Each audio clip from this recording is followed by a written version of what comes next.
2020년 8월 6일 LA 온누리교회 가정에서 함께하는 영상새벽 예배입니다. 오늘 말씀은 로마서 7장 7절에서 25절 꼭 필요한 고백입니다. 그러면 우리가 무슨 말을 하겠습니까? 율법이 죄입니까? 결코 그럴 수 없습니다. 율법에 비춰보지 않았다면 나는 죄를 알지 못했을 것입니다. 율법이 탐내지 말라고 하지 않았다면 나는 탐심을 알지 못했을 것입니다. 그러나 죄가 계명으로 인해 기회를 타서 내 안에 각종 탐심을 일으켰습니다. 율법이 없으면 죄는 죽은 것입니다. 전에 율법이 없었을 때는 내가 살아있었지만 계명이 들어오자 죄는 살아나고 나는 죽었습니다. 생명에 이르게 할 그 계명이 나를 죽음에 이르게 하는 것이 됐습니다. 죄가 계명으로 인해 기회를 타서 나를 속이고 그 계명으로 나를 죽였습니다. 그러므로 율법도 거룩하고 계명도 거룩하고 의롭고 선합니다. 그러면 선한 것이 내게 죽음을 가져다 주었다는 말입니까? 결코 그럴 수 없습니다. 오히려 죄가 죄로 드러나도록 하기 위해 그 선한 것으로 내게 죽음을 가져왔습니다. 이는 계명으로 인해 죄가 더욱 죄가 되게 하려는 것입니다. 우리는 율법이 신령한 줄 압니다. 그러나 나는 죄 아래 팔려 육신에 속해 있습니다. 나는 내가 행하는 것을 이해할 수 없습니다. 이는 내가 원하는 것은 행하지 않고 오히려 증오하는 것을 행하기 때문입니다. 내가 원하지 않는 것을 행한다면 나는 율법이 선하다는 것을 시인하는 것입니다. 그러나 지금 그것을 행하는 사람은 내가 아니라 내 안에 거하는 죄입니다. 나는 내 안, 곧 내 육신 속에 선한 것이 거하지 않는 줄을 압니다. 원함은 내게 있으나 선을 행하는 것은 없습니다. 내가 원하는 선은 행하지 않고 오히려 원하지 않는 악을 행합니다. 만일 내가 원하지 않는 것을 행한다면 그것을 행하는 사람은 내가 아니라 내 안에 거하는 죄입니다.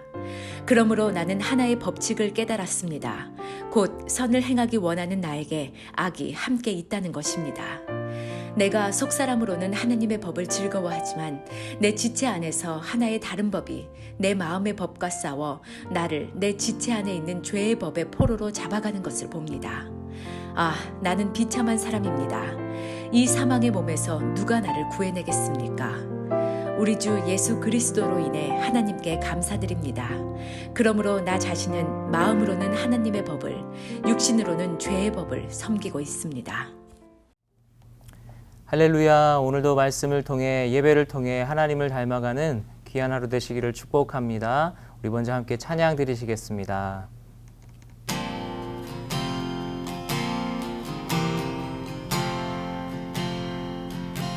보소서 주님 나의 마음을 선한 것 하나 없습니다.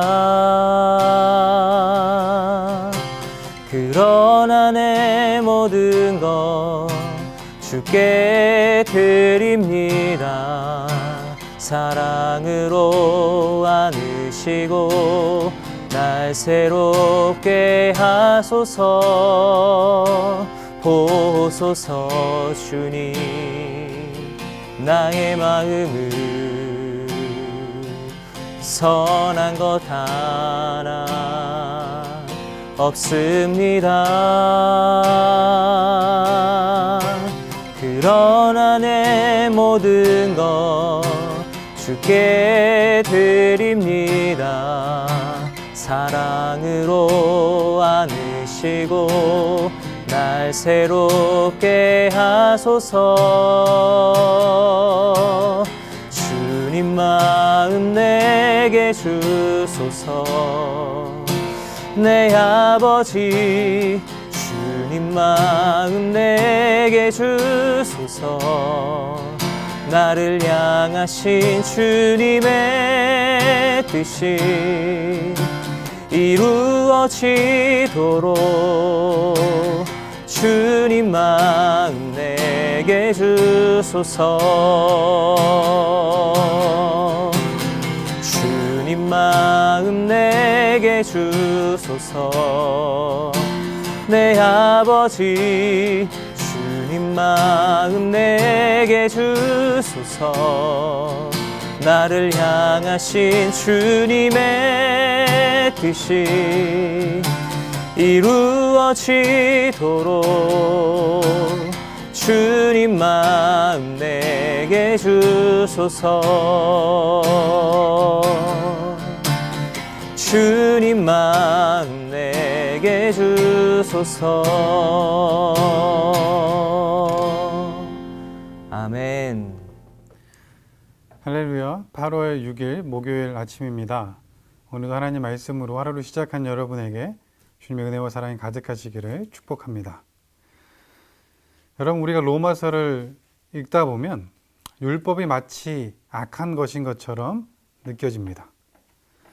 또한 성경을 접하다 보면 율법에 대해서 잘 알고 지키려고 노력했었던 바리새인들과 종교 지도자들의 모습을 통해서 율법에 대한 거부감이 우리에게 생기기도 합니다. 근데 여러분, 우리는 알고 있습니다. 율법이 그 자체가 나쁜 것은 아닙니다. 율법주의가 나쁜 것이죠. 율법을 허락하신 하나님의 뜻을 잊은 채 외식하고 정죄하는 모습이 나쁜 것임을 우리가 알고 있습니다. 그 예수님께서도 오셔서 내가 율법을 폐하러 온 것이 아니라 완성시키러 오셨다고 말씀하신 것 우리는 알고 있습니다. 유대인이면서 바리새인이었던 바울, 율법을 누구보다 잘 알고 있었고 지키려고 노력했었던 바울은 육체 안에서 율법에 속해 있는 자기의 모습을 오늘 본문을 통해서 알려주고 있습니다. 그러면서 율법이 무엇인지를 우리에게 알려주고 있죠. 두 가지 질문을 통해서 알려주고 있는데 오늘 본문의 내용은 로마서 7장 5절에 대한 설명이라고 볼 수도 있을 것 같습니다. 로마서 7장 5절을 보면 우리가 육신에 있을 때는 율법으로 인한 죄의 정욕이 우리 지체 속에서 작용해 죽음에 이르는 열매를 맺게 했습니다. 아멘. 이 말씀에 대한 설명이 오늘 본문을 통해서 계속해서 주어지고 있는데요. 두 가지 질문을 통해서 바울이 우리로 하여금 깨닫게 해줍니다. 그 첫 번째 질문은 7절에 나와 있습니다. 그러면 우리가 무슨 말을 하겠습니까? 율법이 죄입니까? 결코 그럴 수 없습니다. 율법에 비춰보지 않았다면 나는 죄를 알지 못했을 것입니다. 율법이 탐내지 말라고 하지 않았다면 나는 탐심을 알지 못했을 것입니다. 바울은 먼저 율법이 죄인가? 라는 질문을 합니다. 그런데 이 질문을 받은 사람들이 생각할 겨를도 없이 바울이 결론을 말해주고 있습니다. 율법이 죄가 아니라는 것이죠. 율법이 주신 목적을 계속해서 말씀하고 있는데 그것은 우리로 하여금 죄를 깨닫게 하기 원하시기 때문에 주신 것이다 라고 말씀합니다. 바울은 탐내지 말라라는 말씀을 예로 들고 있는데요. 율법에서 탐내지 말라라는 말씀이 없었다면 탐심이 죄라는 사실을 우리가 몰랐을 것이라는 거죠. 그래서 율법은 우리로 하여금 무엇이 죄인가를 깨닫게 해준다는 것입니다. 그래서 우리가 율법을 모를 때는 우리 몸이 살아있는 것 같았는데 내 안에 있는 죄가 이 율법을 통해서 우리를 정죄한다는 겁니다. 네가 지금 죄를 짓고 있다는 것을 알려준다는 거고요. 그래서 결국 우리는 죽을 수밖에 없는 존재가 되었다라고 말하고 있습니다. 여러분, 우리가 운전할 때 지켜야 되는 많은 교통 법규들이 있습니다. 나 자신뿐만 아니라 다른 사람의 안전을 지켜주는, 그래서 꼭 지켜야 하는 것입니다. 그런데 때로 우리가 지키지 않을 때가 있죠. 규정된 속도보다, 제한 속도보다 더 빨리 달릴 때도 있고요. 스탑 사인에서 제대로 서지 않고 잠깐만 멈췄다가 가는 경우도 있습니다. 그럼 저만 그런 거 아니죠? 그럴 때 어떤 일이 우리에게 벌어집니까? 아무 일도 없을 수도 있지만 경찰이 만약 보고 있다면 티켓을 끊게 되겠죠. 그런 슬픈 기억들 우리에게 있지 않습니까?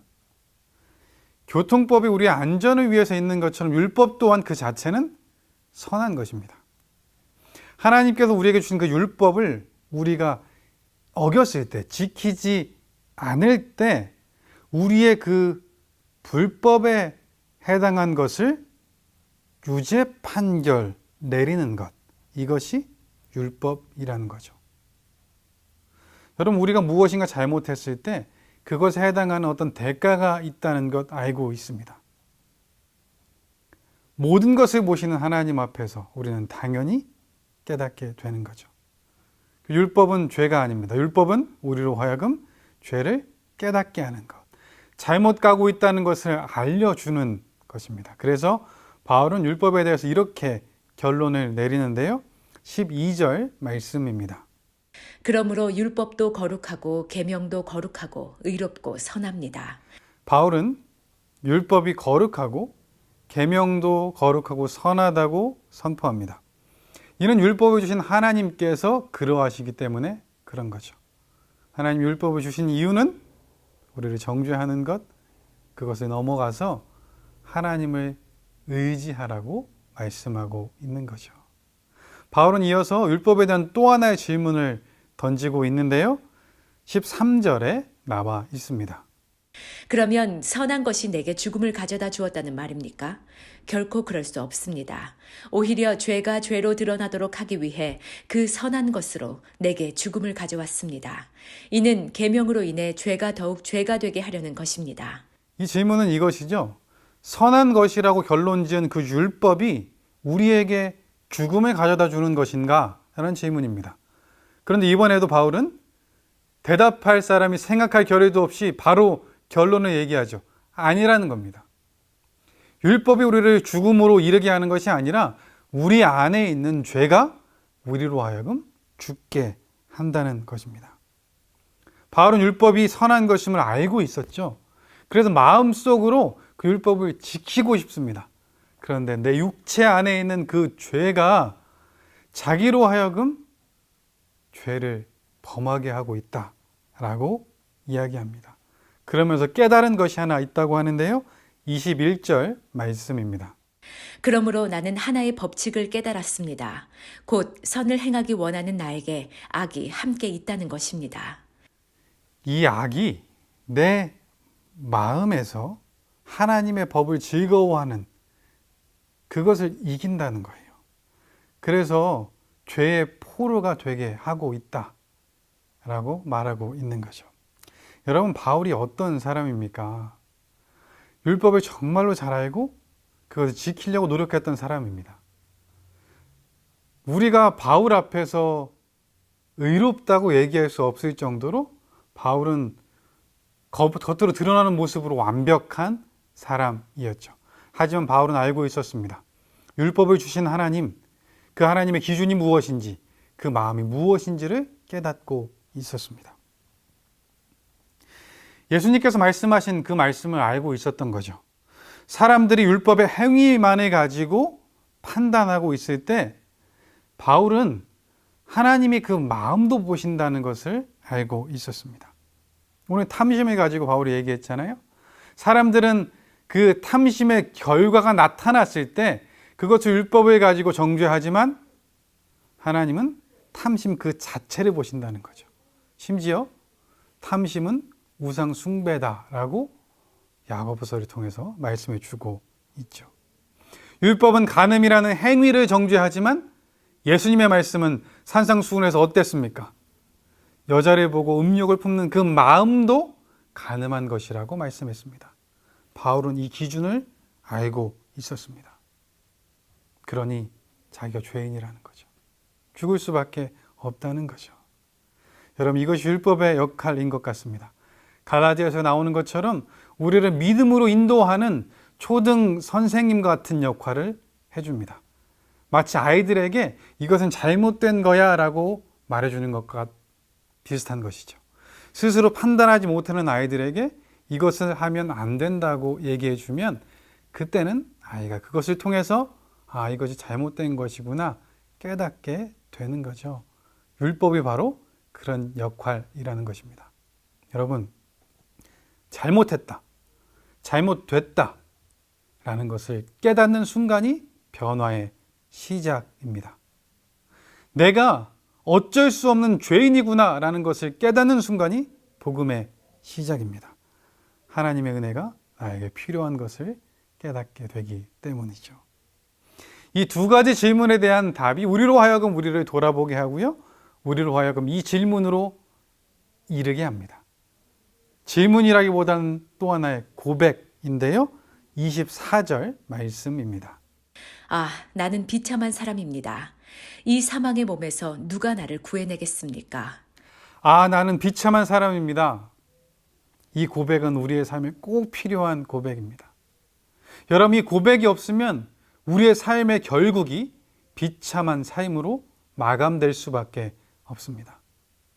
내가 이런 존재구나를 깨달아야 그 다음 질문이 나오는 겁니다. 그 다음 고백이 나오는 겁니다. 이 사망의 몸에서 누가 나를 건져줄 수 있을까? 그래서 하나님을, 예수님을 찾을 수 있게 되는 거죠. 사도행전 2장에 성령을 받은 베드로가 막 설교했을 때 그 설교를 듣고 있었던 사람들의 마음속에 우리가 어찌할꼬? 아, 내가 죄인이었구나 라는 그 고백이 그들로 하여금 예수님을 그리스도로 영접하고 주님께로 돌아오게 한 것이죠. 여러분, 우리가 스스로 죽을 수밖에 없는, 구제받을 수 없는 죄인이라는 것을 깨달아야 하나님을 찾게 됩니다. 그리고 그 사랑이 너무나 감사하게 되는 거죠. 그리고 이렇게 25절처럼 고백하게 되는 것입니다. 우리 주 예수 그리스도로 인해 하나님께 감사드립니다. 그러므로 나 자신은 마음으로는 하나님의 법을, 육신으로는 죄의 법을 섬기고 있습니다. 결국 예수 그리스도를 허락하신 하나님께 감사하게 되는 거죠. 여러분, 그런데 하나님의 은혜가 또 있습니다. 로마서가 7장에서 끝나는 것이 아니라 8장으로 이어진다는 것이죠. 로마서 8장 1절 말씀입니다. 그러므로 이제 그리스도 예수 안에 있는 사람들은 정죄를 받지 않습니다. 아멘. 여러분, 이와 관련한 설교는 내일 듣겠죠? 이 은혜가 또한 우리에게 있는 것입니다. 사랑하는 여러분, 우리는 하나님 앞에서 겸손해져야 됩니다. 죄인된 우리를 구원해 주신 하나님의 은혜를 깨닫고 마음에 새겨야 합니다. 때로 믿음 있는 사람들이 내가 비교적 잘 산다고 생각할 수 있지만 하나님의 기준 앞에 우리를 세워놓으면 우리는 바울처럼 고백할 수밖에 없습니다. 아, 나는 비참한 사람입니다. 이 사망의 몸에서 누가 나를 건져줄 수 있겠습니까? 여러분, 이 고백이 오늘 우리의 삶의 고백이 되었으면 좋겠습니다. 그리고 그 고백이 우리의 삶에서 하나님을 구하는 삶으로 보여지고 또 예수님의 십자가의 은혜로 우리를 구원하신 하나님께 감사하는 삶으로 이어지고 더 나아가 하나님의 그 사랑을, 자유를 누리는 삶으로 드러나기를 주님의 이름으로 축복합니다. 오늘 하루를 살아가며 이 고백을 우리의 삶이 되기를 예수님의 이름으로 축복합니다. 기도하겠습니다. 사랑의 하나님 아버지, 오늘 율법을 통해서 우리를 돌아봅니다. 내 마음속에 하나님의 뜻대로 살고 싶은 마음이 있습니다. 그러나 동시에 죄가 나를 죽음의 자리로 인도함을 우리가 알고 있습니다. 그래서 우리는 고백할 수밖에 없습니다.